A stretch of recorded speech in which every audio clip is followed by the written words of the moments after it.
The trade that Pittsburgh has been eagerly awaiting happened on Tuesday. Hunter and I are going to talk about that and more on this edition of the Locked On Penguins podcast.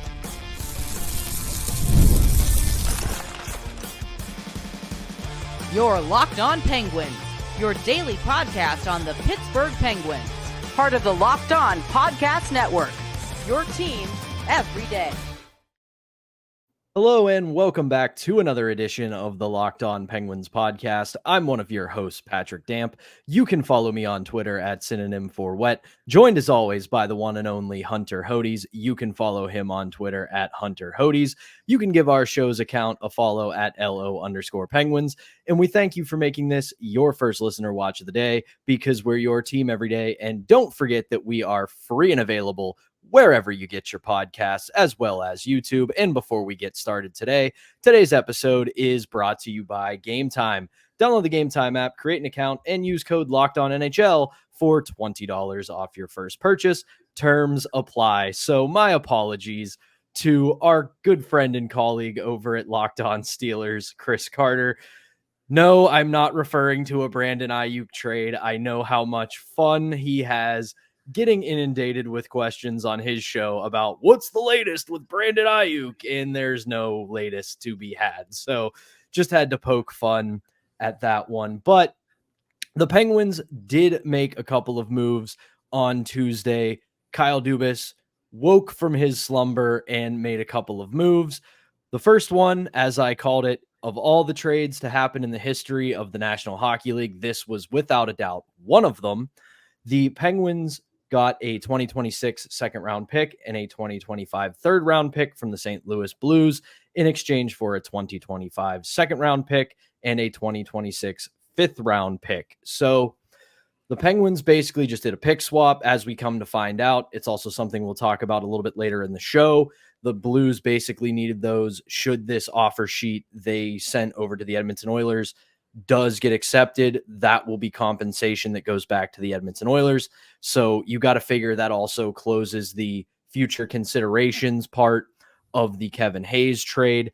But then a few hours later, they announce yet another trade. The Penguins receive from the Nashville Predators forward Cody Glass, a 2025 third round pick and a 2026 sixth round pick in exchange for Jordan Frasca. Don't know who that guy is.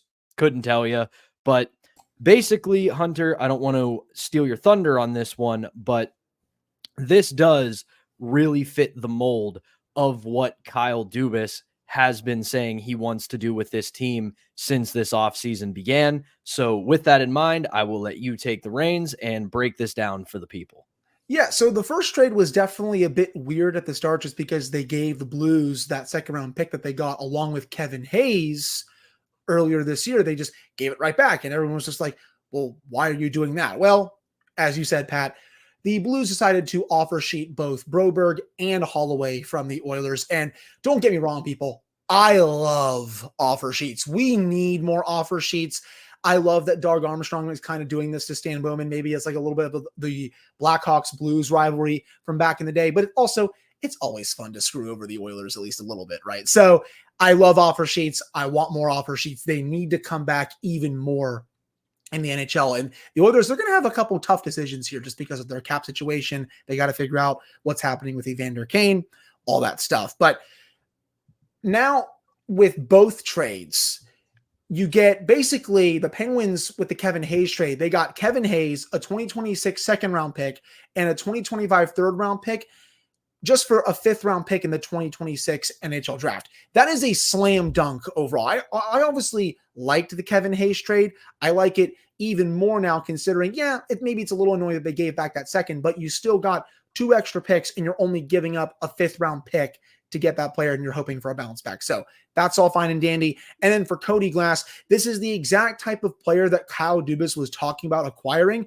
after he did his things on July 1st. He even said, we'll be looking for younger players who maybe need a bit of a change of scenery, but can help us for this year and for years to come. You get that player in Cody Glass from the Predators, a player who was picked fairly high in the NHL draft, the 2017 NHL draft, I should say, 6th overall by the Vegas Golden Knights. There was once upon a time he was considered their top prospect. He goes to Nashville. He really just didn't work out in Vegas during his 2 seasons there. He only had 9 goals. Also, fun fact about Cody Glass, first ever draft pick by the Vegas Golden Knights. That was the 2017 NHL draft, their first NHL draft. So a little bit of a history-making pick there for Cody Glass. Yeah, absolutely. And again, he was considered one of their top prospects overall before he went to the Predators. Didn't have a good year in 21-22, but in 22-23, by far his best season, 72 games, 14 goals, 35 points in those games. And then this year, only played in 41 games, 6 goals, 13 points in 41 games. This is the exact type of player that you want Kyle Dubas to go after to see if he can recapture that form that he had in 22-23. Oh, yeah. And you're getting picks out of it. This is what Kyle Dubas is going to continue to do with his transactions. He's going to load up on picks so you can hit on maybe a player in the mid rounds that can be in the NHL, several years down the line. But they're obviously doing this rebuild on the fly. They're not saying it, but that's exactly what this is. They are going to keep doing it. So for as mad as maybe some people want to be, there's really no reason to, because at least they have a plan in place here overall. I know I kept saying I want them to keep going for it until they can't anymore. They're obviously not doing that. They've changed plans. So with that, I've kind of changed my tune a little bit and just reacting to what Dubas is doing after what he says he's going to do compared to what I maybe would personally want him to do for this score. So I know that was maybe a little confusing. I think you understand what I'm trying to say there, but I like Glassman. I think his underlyings in 22-23 were really strong. When he was on the ice, 34 goals for, 21 goals against, about 50% expected goals for rate, 50% scoring chances for rate, 54% high danger chances for rate. That was by far his best season. If he can recapture that magic with the Penguins and maybe even be a bit better, I will be even more on board with this move than I already am. But total slam dunk move for Kyle Dubas, in my opinion. Yeah, this was a very good day for him, if you ask me. And it's another low risk, high reward move because he only makes $2.5 million against salary cap. He's an RFA at the end of this upcoming season. And he, with that in mind, he works cheap. So if he doesn't totally recapture that 22-23 magic where he puts up 35 points, you're not exactly paying a guy a boatload of money. Now, I don't exactly love $2.5 million for a guy who only gets a handful of points, but at the same time, you have that, and you go into restricted free agency. You either don't tender him an offer and he leaves, or he's not going to have an offer worth a whole heck of a lot, and you can hope that, again, he bounces back. And to your point, I like this in the sense that at the end of the Jim Rutherford era and then through Hextall and Burke, it really didn't feel like there was a plan. It just felt like they were throwing everything at the wall and they were going to see what stuck. And it frustrated all of us, whether it was handing out big money deals to guys who didn't really deserve them, a la Jeff Carter. If you let a lot of guys walk, like Evan Rodriguez, who goes on to become a Stanley Cup champion with the Florida Panthers and is a key contributor throughout their run, and you bring in a lot of guys who are underwhelming and you let other good talent walk away without an offer. This plan may not be the sexiest. It may not be the most exciting, but they told you what they're going to do. They told you that they are going to go out. They're going to look for some reclamation projects. They're going to stockpile assets when it comes to draft capital and prospects if they can get their hands on them. And they're going to try to have the next generation sort of in place by the time all the big names call it a career, so that instead of plunging into 5-6 years of darkness where this team is just in the basement and fighting against it, you'll at least have some kind of competitive hockey to watch and to play, rather than just going, okay, this year the Penguins are going to be terrible. Let's pay attention to Wilkes-Barre and Wheeling, and then let's follow every draft analysis we can. They'll be a team that can at the very least kind of compete. And then you can figure out from there, okay, do we have building blocks in place that can make this a contender, or do we finally go into a full-scale rebuild? This is as much of a rebuild, if you want to call it that, rebuild on the fly, as they're going to do with the big guns still on the team.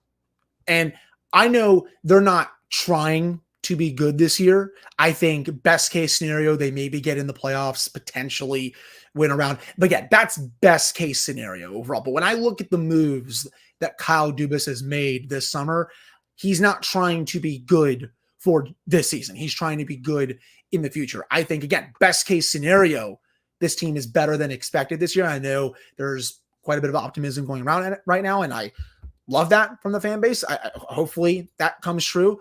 But I guess I have, again, changed my stance a little bit and just reacting to what Kyle Dubas is doing after what he said he was going to do rather than what I want him to do. Because I said all along, if I were in charge, I would have just, kept going forward just because I knew the rebuild was coming. They were going to suck no matter what.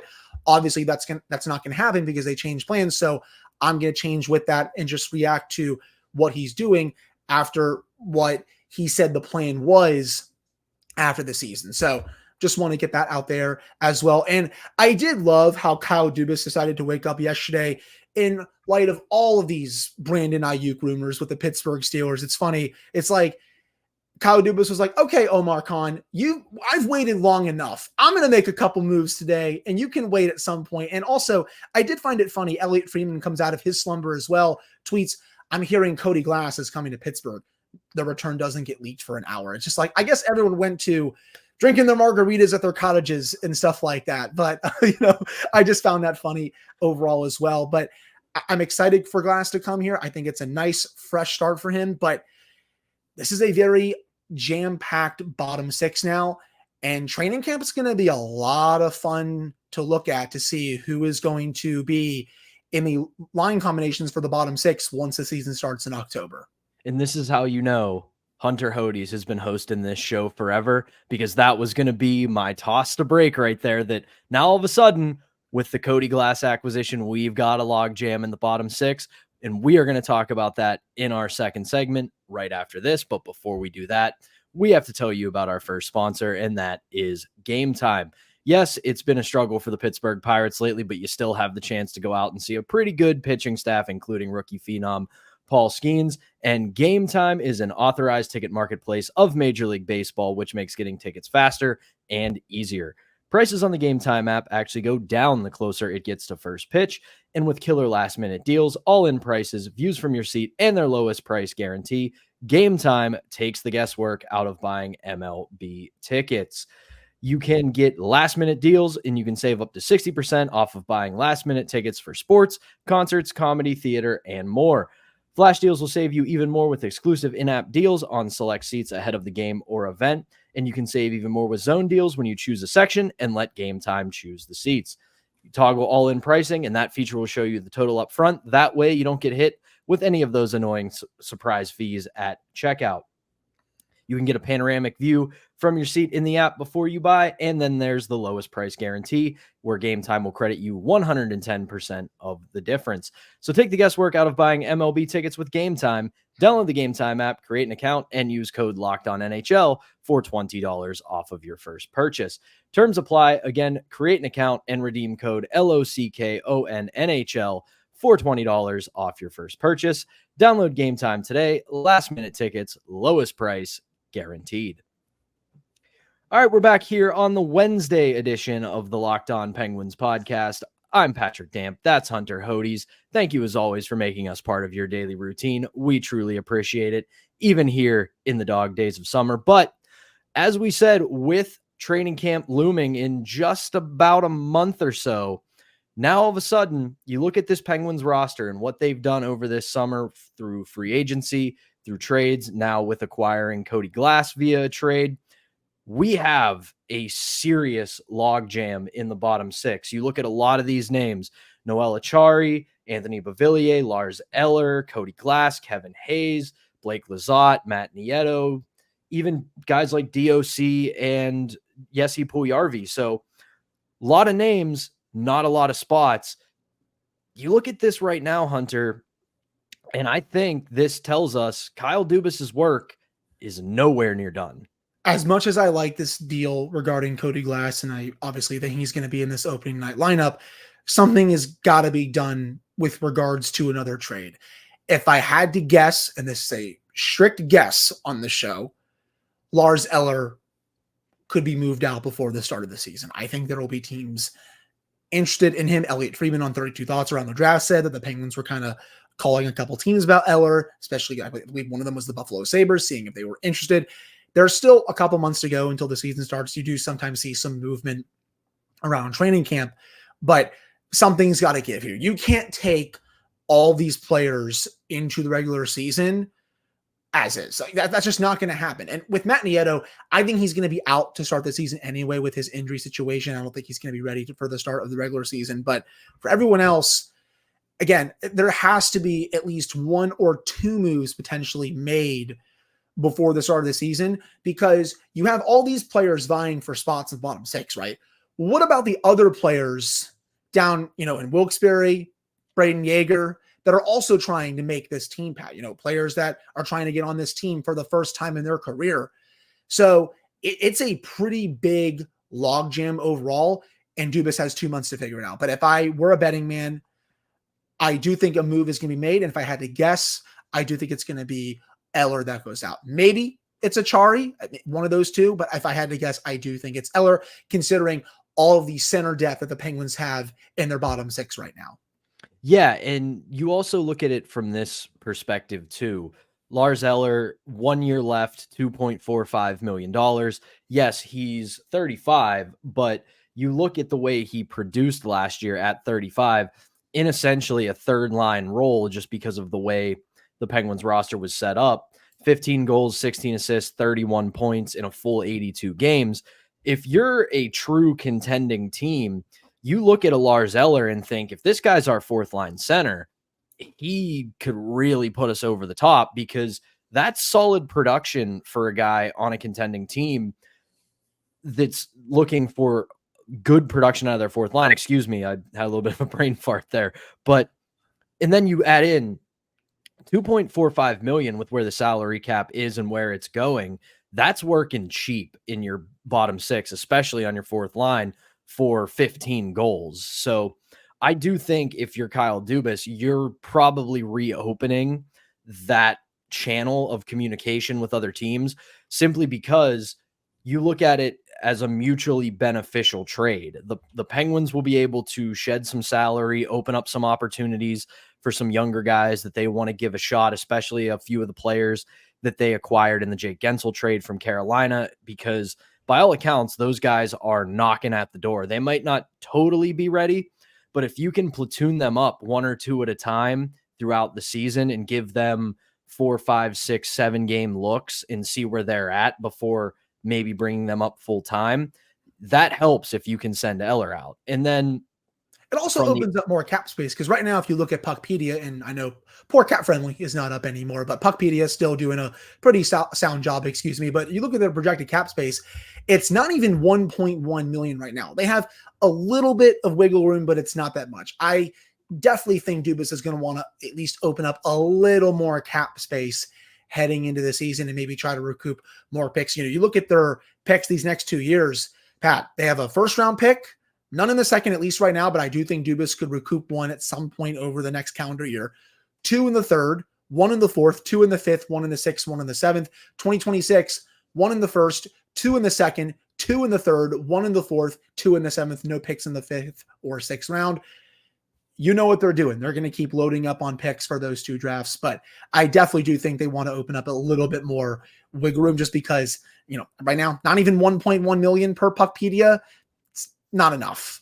Yeah. And I mean, you look at it, as I was saying, to complete my thought here, from the aspect of a contender too, you're probably not going to have to give up a ton to get him, because we have seen this throughout the offseason. When Kyle Dubas makes moves, he's not asking for the sun and the moon. You toss him a couple draft picks or a B or C level prospect, he'll hand you someone like Lars Eller. And as much as I like the way he played last year, I would not complain if he was on the Penguins again this year, because I thought he brought a very good game to the roster, especially on a team that even all these years later, where Crosby and them are absolute veterans and all that, he still plays a very mature game, a very two-way straightforward game that's still very valuable in the National Hockey League. But you add in the fact that Kyle Dubas is trying to do this retool on the fly.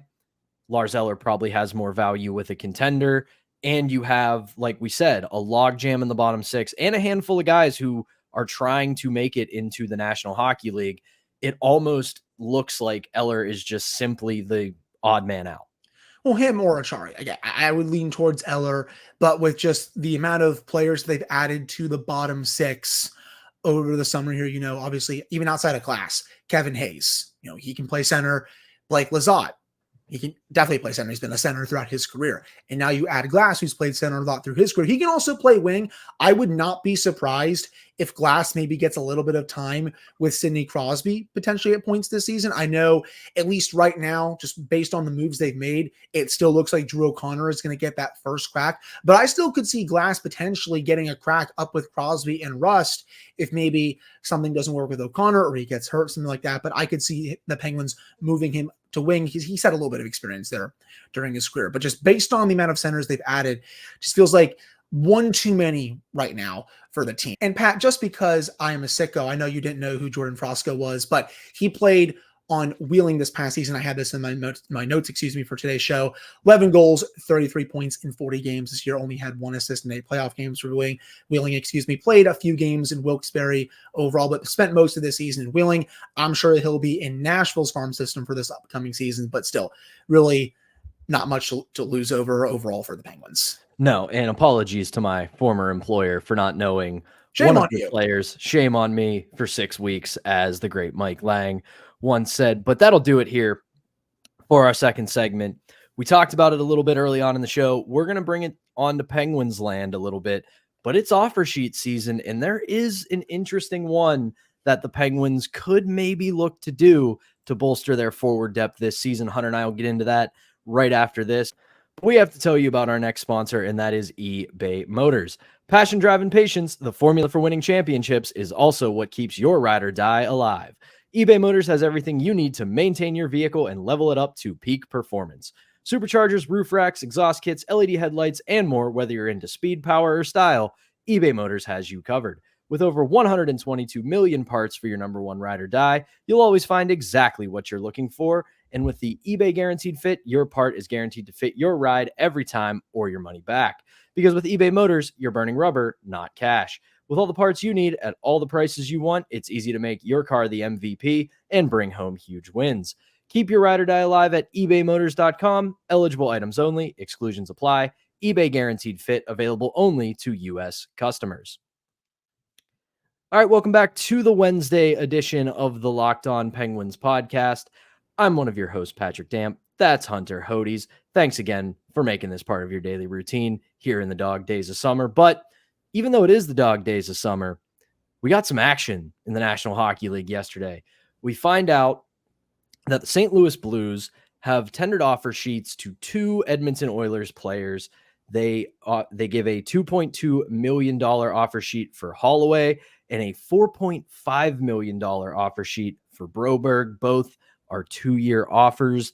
And this is something we don't see a lot. And before I really dig into this, I want to kind of build on something you said in the first segment about wanting to see more offer sheets. I absolutely loathe the fact that there's this gentleman's agreement in the National Hockey League to not offer sheet players. It's a competitive league. It's the most competitive, most high stakes hockey league on the planet. Screw your gentleman's agreement. Try to win. I don't care if you got to deal with them later. This is a cutthroat league. You should be trying to win. I don't care if you think it's going to... We need more dedicated haters, man. That's what we need at this point. We need more true, dedicated haters as GMs to just send these offer sheets as like, you know what?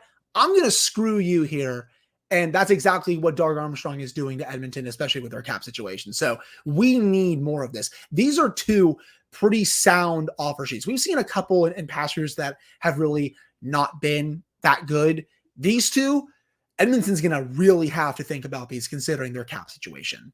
This is going to be a gigantic decision for them, because something else that they need to figure out as well is Leon Draisaitl's coming up. That's a huge decision for them. So anyway, away from that, there is an interesting way the Penguins could throw their hat in the offer sheet ring, and it could make Kyle Dubas one of those dedicated haters that Hunter's talking about. If you have been following the Toronto Maple Leafs this offseason, yes, they just named Austin Matthews their captain. Congratulations to him for being the first American-born captain of the Toronto Maple Leafs. We love to see that. But Nicholas Robertson wants out of Toronto. They did tender him an offer. It's a simple $800,000, a little bit over offer for them. If the Penguins were to offer sheet him, and this is according to Kelsey Surmatch, she works for the Hockey News. She's one of the best follows on Penguins Twitter, one of the smartest people you can follow. But she wrote about this in the Hockey News and said, if the Penguins were to offer sheet him anywhere between $1.51 and $2.29 million, the compensation, should he agree to it, to send back to the Maple Leafs is a third-round pick. Penguins got enough of those. And Robertson is a pretty young, pretty promising forward who has shown he can play in a top six role with some limitations, but he's got a ton of room to grow. And this lines up to where, yeah, the Penguins might not have the cap space right now, but we know this. One, you don't got to be cap compliant until the first game of the regular season, so they can figure this out. We also talked about it in the previous segment. They're going to have to likely make a move to move the bottom six out and make sure we've got this settled. But if I'm Kyle Dubas, I'm making this offer sheet. I would. I mean, you definitely will have him be more of a villain in Toronto than he already is, but Robertson's not going to command that much on an offer sheet anyway. It's going to be a bit similar to what Holloway's was, maybe a bit less. And as you said, the Penguins have the pick that will get it done for the offer sheet. So I agree. I would do it. I mean, this past season in Toronto, 56 games, 14 goals, 27 points in those 56 games. He's a good bottom six presence. He brings a bit more offense right now than some of the players in the Penguins bottom six. Oh, I will say, if you do offer sheet him and you do get him in this pure hypothetical, I think that means potentially another player may have to be moved before the season. It may not just be someone like Lars Eller, for example. It may be potentially him, Anachari, him, and someone else potentially. But I do think this opens the room for the Penguins to make more than one move. I think they would definitely have to. I also think it would signal something we've talked about this summer as well, is that we know that along with now having a logjam in the bottom six, they've got a logjam in net away from just Jari and Nedeljkovic. They've got a lot of guys in the pipeline right now who aren't just career AHLers or career ECHLers. They're guys who want to move up the ladder. They are guys who want to become NHL goalies. And we know that there are teams who will pay a nice little price for a solid goaltending prospect. And the Penguins got quite a few of them. So I think if you were to do this, you would also eventually have to move someone like Eller just because of, like we said, the logjam in the bottom six. But then you can also solve that problem of you bring in an impact forward who has a ton of potential. He's younger. He's got speed. He does play with some bite as well. He's not afraid to mix it up when he has to. And if you do that, that's a nice little spark for this Penguins roster. And you get one of those goalies out. And we know that there's one thing Kyle Dubas loves to do. He does right by players a lot. He does right by his guys a lot. He's not going to play the hardest hardball, but if he has a guy who has the ability to go be an impact player somewhere else and the opportunity's just not in the cards for him with the organization he's running, he will send him somewhere where he can get that. And you look at this goalie lineup that they have behind Jari Nedeljkovic, a lot of those guys fit that bill. Yeah, I could see them potentially packaging one of those goalies and, one of those forwards that may not be able to just be on the team just because there's so many bottom six forwards. I could see Dubas packaging those two together for maybe draft picks, prospects, something like that. Maybe not goaltending prospects, Pat, but, forward or defensive prospects. I can totally see Dubas making that sort of trade before the season. It makes a ton of sense if you ask me. Also for Robertson, since he's a winger, you can also maybe try him out on Crosby's line if you maybe don't want to put O'Connor up there to start the season. Again, right now it's trending that way, and I totally understand why. But, why not maybe try Robertson out with Crosby and Rust if you do get him in this very hypothetical? It's probably not going to happen. I don't think they are going to offer sheet Robertson, but man, it would be so much fun. And it would also be quite awesome to see how Maple Leafs fans react to Dubas doing that to his former employer. It would be the highest of drama, and I would be here for all of that mess. So Kyle, if you're listening, tender that offer sheet. But that will do it here for us on the Wednesday edition of the Locked On Penguins podcast. Thank you as always for tuning in. Hunter and I will be back with a brand new episode for you on Friday. But until then, thanks again for listening. For Hunter Hodes, I'm Patrick Damp. We will talk to you once again on Friday.